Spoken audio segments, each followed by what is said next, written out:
Welcome to Bundainagar 786. Let us learn the beauty of Islam, gain true peace in this life and the hereafter. আসসালামু আলাইকুম ওয়া রাহমাতুল্লাহি ওয়া বারাকাতুহু। আলহামদুলিল্লাহ, সমস্ত তারিফ ও প্রশংসা সেই মহান আল্লাহ পাকের জন্য। আল্লাহর প্রতি শুকরিয়া আদায় করি আলহামদুলিল্লাহ। তারপরে পরে বিশ্ব নবীর প্রতি লক্ষ কোটি দুরূদ এবং সালাম শান্তি দ্বারা বর্ষিত হোক, অর্পিত হোক, আল্লাহুম্মা আমিন। আরবি মাসের তৃতীয় মাস, এই মাসটার নাম হচ্ছে রবিউল আউয়াল মাস।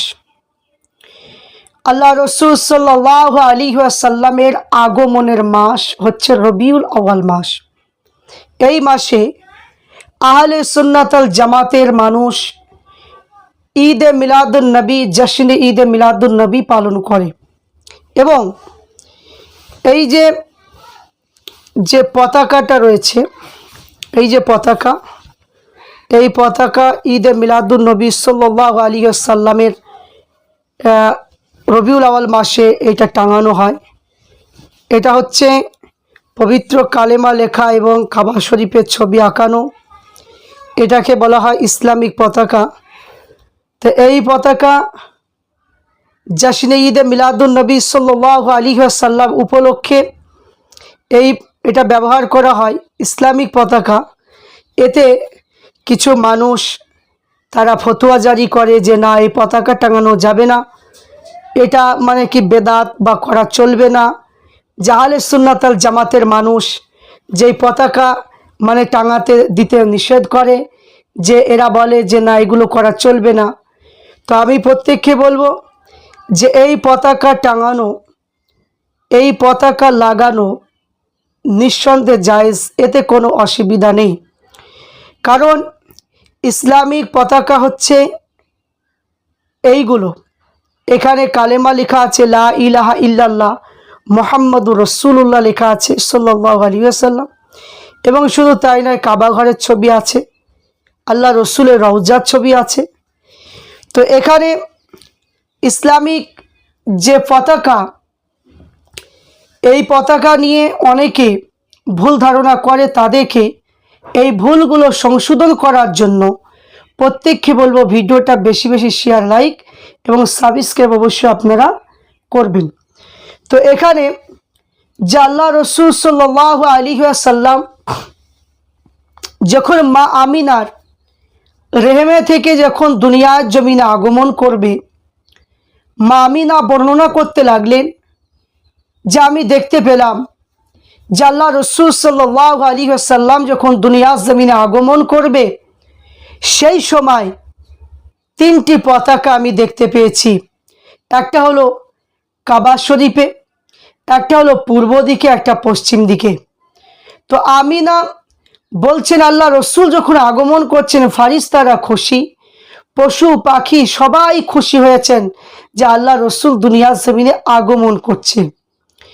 তো দেখতে পাওয়া যায় কিছু মানুষ ইমান চোর যারা আলেম ওলামা, এরা বলে যে না, এটা করা যাবে না, এটা করা নিষেধ। তো এটা যদি করা বেদাত শিরক যদি হয়, তাহলে যে সমস্ত আলেম ওলামা যারা এই ইসলামিক পতাকা নিয়ে যারা বেদাত শিরকের কথা বলে, তো তারাই দেখতে পাওয়া যায় রাজনৈতিক পতাকা তাদের হাতে দেখতে পাওয়া যায়। তো আমার প্রশ্ন থাকবে, ওই সমস্ত আলেম ওলামা যারা সাধারণ মানুষ যারা ইসলামিক পতাকা নিয়ে যারা ফতোয়া জারি করছেন, তাদেরকে বলবো যে রাজনৈতিক যে ব্যানার, যে ফিস্টন নিয়ে ঘুরে বেড়াচ্ছেন, ওটা কোন হাদিস কোরআন অনুযায়ী জায়েজ আছে, আপনাকে প্রমাণ দিতে হবে। তা আমি যে রেফারেন্সটা দিলাম, যে তিনটি পতাকা দেখতে পেয়েছিল মা আমিনা, পুরাতন ছাপা কসাসুল আম্বিয়া এই কিতাবের মধ্যে এই ওয়াকিয়াটা লেখা আছে।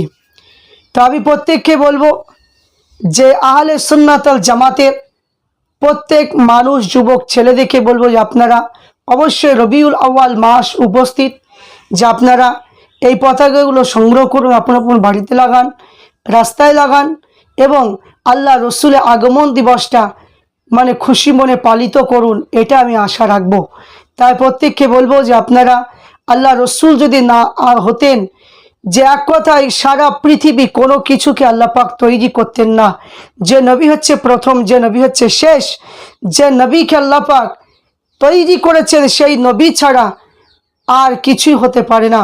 তাই সেই নবীর জন্য, নবী শুধু একাই মুসলমান ধর্মের জন্য একা নবী নয়, 18,000 মাখলুকাত সমস্ত ধর্মের জন্য আল্লাহ রসুলকে নবী করে আল্লাহ পাক পাঠিয়েছেন। তাই আল্লাহ রসুল সাল্লাল্লাহু আলাইহি ওয়াসাল্লামের আগমনকে সম্মান জানিয়ে আল্লাহ রসুল দুনিয়ার জমিনে এসেছেন। গোটা পৃথিবীটাকে আল্লাহ পাক সবুজে পরিণত করে দিয়েছে। তাই সেই নবীর আগমন দিবস আমরা যদি পালন না করতে পারি, তাহলে আল্লাহ রসুলের প্রতি মহব্বত ভালোবাসা পয়দা হবে কি করে? আল্লাহ রসুলকে সাহাবায়ে কিরামেরা যেভাবে ভালোবেসেছেন, আমরা সেইভাবে তো ভালোবাসতে পারিনি। তাই প্রত্যেককে বলবো যে আপনারা চিন্তা ভাবনা না করে, কারো ফতোয়ার দিকে না তাকিয়ে, আপনারা আপনাদের বাড়িতে হোক, রাস্তায় হোক, যেখানে হোক, আপনারা এগুলো কিনুন এবং আপন আপন বাড়িতে লাগিয়ে আল্লাহ রসুলের ঈদে মিলাদুন নবীতে আপনারা ব্যবহার করুন। আশা করছি প্রত্যেকেই বুঝতে পেরেছেন। আহলে সুন্নাত ওয়াল জামাতের মতপথ অনুযায়ী 14 শতাব্দীর মুজাদ্দিদ আবু বকর সিদ্দিক ফুরফুরাবি রহমাতুল্লাহ আলাইহির মতপথ অনুযায়ী চলুন, অবশ্যই আপনাদের উপকার আসবে।